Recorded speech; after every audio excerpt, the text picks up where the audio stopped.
Hey everyone, welcome back to another video. Today we'll talk about sociological school. हमने दो schools के already पूरे video बना चुकी हूँ मैं. दो schools हमने कंप्लीट कर लिए हैं. कौन कौन से हैं? एनालिटिकल और हिस्टोरिकल स्कूल दोनों हमारे हो चुके हैं. एनालिटिकल और historical school we have completed. Now let's talk about sociological school. तो सोशियोलॉजिकल में जो हमारा मेन कंसर्न रहता है वो होता है सोसाइटी. सोशियोलॉजी का मतलब ही स्टडी ऑफ सोसाइटी होता है. तो sociological is related to society. यहाँ पे ज्यूरिस्ट लॉ को सोसाइटी से कनेक्ट करके जो है पढ़ते हैं, स्टडी करते हैं. लॉ और सोसाइटी को साथ में इंटरकनेक्टेड मानते हैं. और यहाँ के ज्यूरिस्ट मानते हैं, सोशियोलॉजी स्कूल के ज्यूरिस्ट बोलते हैं कि जो लॉ है हम उसको कल्ला कल्ला नहीं पढ़ेंगे. कल्ला कल्ला मतलब उसको अकेले अकेले नहीं पढ़ेंगे. हम लोगों को बाकी इंटरडिसिप्लिनरी साइंस जितनी भी है, बाकी जितने भी सब्जेक्ट्स हैं, चाहे वो साइकोलॉजी हो, चाहे वो पॉलिटिक्स हो, चाहे वो फिलोसफी हो, इकोनॉमिक्स हो, सोशियोलॉजी हो, हम उसको कनेक्ट करके पढ़ेंगे. लॉ को हम अकेले नहीं पढ़ेंगे. लॉ को हम सिंगल नहीं पढ़ेंगे. सिर्फ लॉ को नहीं पढ़ेंगे, पर उसको कनेक्ट करके इंटर रिलेट करके पढ़ेंगे. सोशियोलॉजी का मतलब ही सोसाइटी होता है. तो it actually talks about law in society. तो ये बेसिक्स है अपना सोशियोलॉजी स्कूल का. एक बार इसको पढ़ लेते हैं. Main concern of sociological jurist is to study the effect of law in society on each other.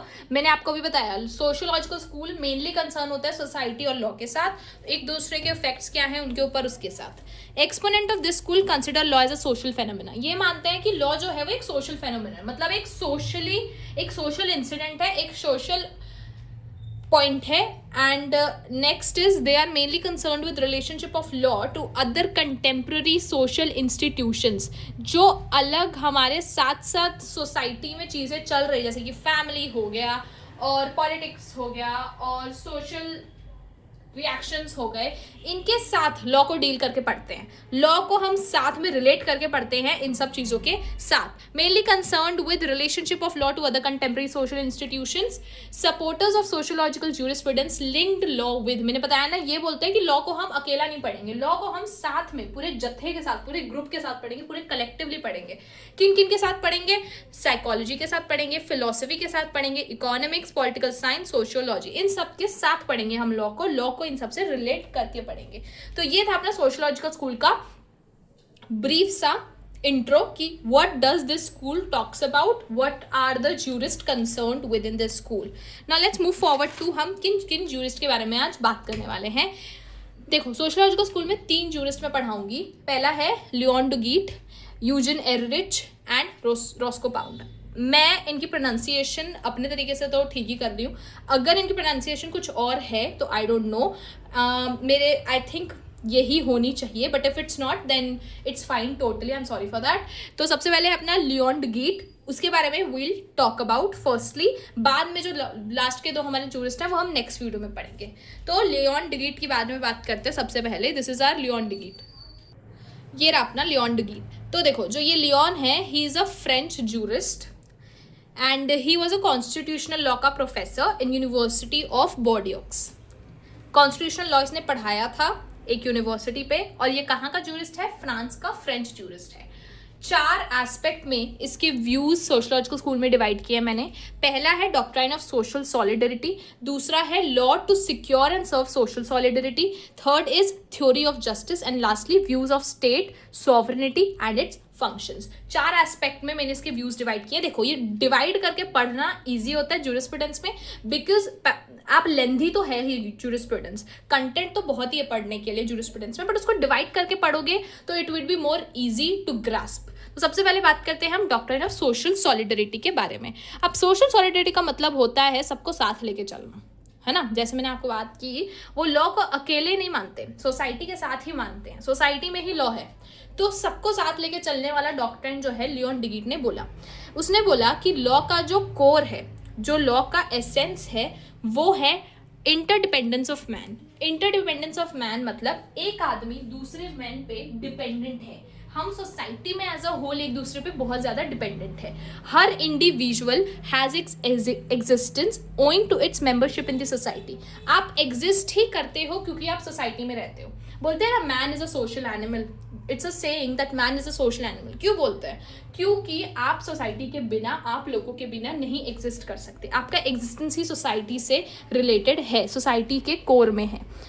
Each individual can't procure the necessities of life by himself, and therefore each in his turn has to be dependent on other for his needs. Simple सी बात है, अपनी ज़रूरतों के लिए, अपने existence के लिए, अपने सर्वाइवल के लिए हम दूसरों पे डिपेंडेंट हैं। हम हर काम साथ में नहीं कर सकते, हम हर काम खुद से नहीं कर सकते, एंड इसीलिए सोसाइटी में रहना हमारे लिए बहुत ज़रूरी है, क्योंकि हम एक दूसरे के ऊपर डिपेंडेंट है।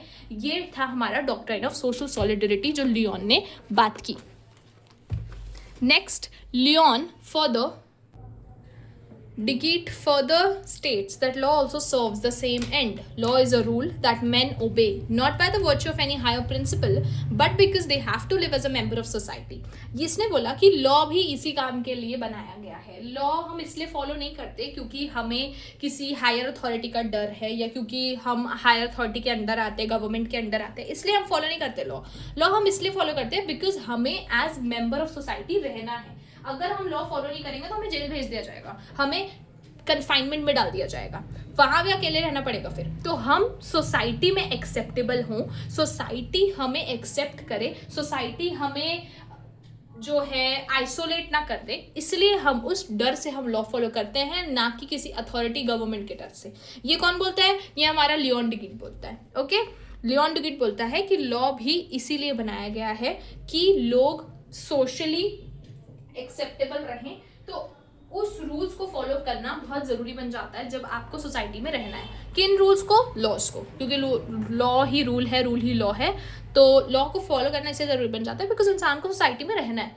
इंसान नहीं चाहता कि उसको हर तरफ से ब्लॉक कर दिया जाए, है ना, जैसे हम इंस्टाग्राम पे ब्लॉक करते हैं। We don't want that. हम चाहते हैं कि लोग हमारे साथ बात करें, हम चाहते हैं कि हम सोसाइटी में as a respectable, reputable member रहें। तो इसलिए हम लॉ फॉलो करते हैं according to Duguit. Now let's move forward to our second aspect of Digit. What does it say? He says laws to serve and secure social solidarity. Digit के according law बनाया ही गया है to preserve social solidarity. Society की support को बढ़ाने के लिए, society में जो कोहेशन है उसको इंक्रीज करने के लिए लॉ बनाया गया है। कैसे? Essence of law is to serve and secure social solidarity which is duty oriented as it expects individuals to perform their obligations as a member of community and there is therefore no scope for natural और private rights. Law क्या बोलता है? Law आपको बोलता है कि आपके पास right है, आपके पास बहुत सारे राइट्स हैं, बट आपके पास उसके साथ साथ कुछ ड्यूटीज भी हैं। आपने फंडामेंटल राइट्स पढ़े कॉन्स्टिट्यूशन में, पार्ट 3 में, राइट टू इक्वालिटी, ये सब पढ़े। तो राइट टू इक्वालिटी के बाद अगर आप आगे जाओ आर्टिकल में तो आपको ड्यूटीज भी मिलेंगी, फंडामेंटल ड्यूटीज। तो फंडामेंटल ड्यूटीज भी होती हैं। ड्यूटी क्या होती है? ड्यूटी आपको as a member of society perform करनी होती है ताकि सामने वाले को कोई तकलीफ ना हो, सामने वाले को कोई प्रॉब्लम ना हो आपकी वजह से। That is your duty, to not trigger other people, to not harm other people, to do not create chaos for other people. That is your duty. तो यही डिगीट बोल रहा है कि यहाँ पे लॉ की ड्यूटी क्या होती है? लॉ सोशल सॉलिडरिटी को बढ़ावा देता है। कैसे? लॉ राइट्स के साथ साथ हमें ड्यूटीज देता है जो हमको as a member of society follow करनी होती हैं, और जिससे कि अगर हम उसे फॉलो करते हैं तो हमारा सोशल सपोर्ट, हमारी सोशल सॉलिडरिटी बढ़ती है। हम as a member of society, as a community जो है वो ग्रो करते हैं, स्ट्रॉन्ग रहते हैं। क्यों? क्योंकि मैं सामने वाले की जो एक्सपेक्टेशंस है मेरे पे, जो सामने वाला मुझे एक्सपेक्ट करता है to do, I do it, I complete my duty, I fulfil my obligations. So that's why overall society जो है, जो सोशल अपना एनवायरमेंट है वो हेल्दी रहता है। तो ये कैसे करता है? लॉ की तरफ से होता है, क्योंकि लॉ काम ही इसलिए करता है। तो आपके पास कोई नेचुरल प्राइवेट राइट्स नहीं है। प्राइवेट राइट्स मतलब समथिंग जो कि आपके पास ही हो, सिर्फ ऐसा कोई नहीं कि ऐसा कोई राइट नहीं है जो सिर्फ आपके पास ही हो।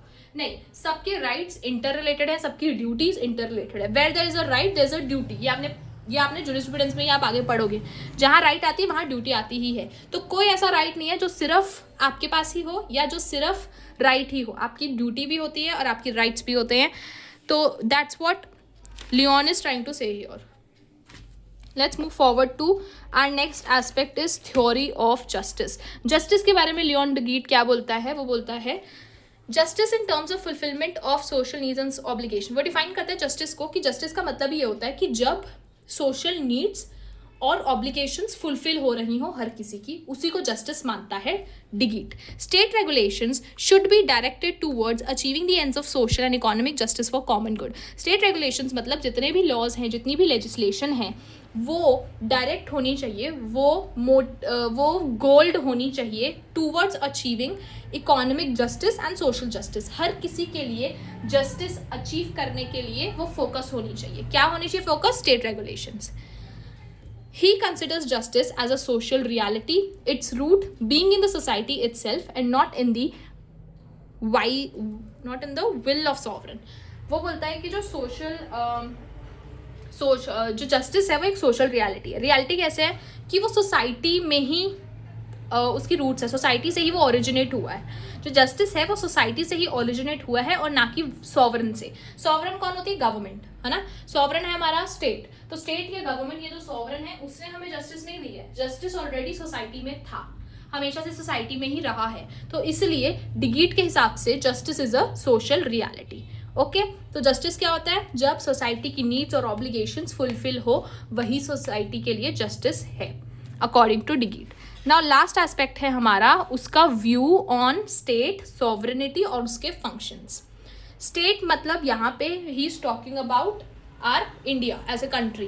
कंट्री के बारे में बात कर रहा है ये स्टेट, या तो फिर गवर्नमेंट. तो उसके व्यूज क्या थे गवर्नमेंट के ऊपर, स्टेट के ऊपर? He attacked state sovereignty and held that state is in no way different from other human organisations.